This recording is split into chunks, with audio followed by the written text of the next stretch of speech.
KTV ખાસ ખબરમાં ભાવનગરથી સમાચાર મળ્યા છે કે શહેરના ફુલસર વિસ્તારમાં મહાનગરપાલિકા દ્વારા હાથ ધરાયેલા મેગા ડિમોલિશનને લઈ સ્થાનિકોમાં ભારે રોષ ફેલાયો છે। ત્યારે ફુલસર માર્કેટિંગ યાર્ડ સામેના વિસ્તારમાં અનેક પાકા દબાણો પર બુલડોઝર ફેરવાતા લોકો મોટી સંખ્યામાં મહાનગરપાલિકા કચેરી પર રજૂઆત માટે દોડી આવ્યા હતા।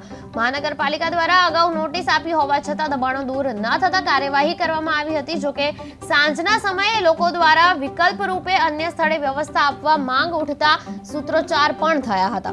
મહાનગરપાલિકા કચેરી ખાતે અધિકારીઓ હાજર ન હોવાને કારણે આગેવાનો દ્વારા લોકોની સમજણા બાદ સવારે રજૂઆત કરવા માટે કહેતા હાલ મામલો શાંત થયો છે।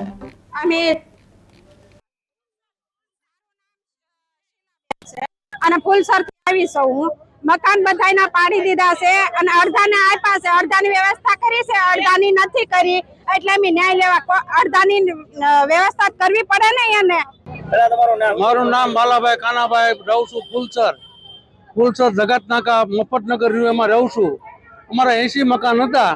80 મકાનમાં એને એવું કીધું હતું કે કોર્ટે એવો આદેશ કરેલો હતો 80 જણાને તમે જોગવાઈ કરી અને પૈસા બધું પાડજો। તો ના, કાલે અમે ગયા તો એને એવું કીધું।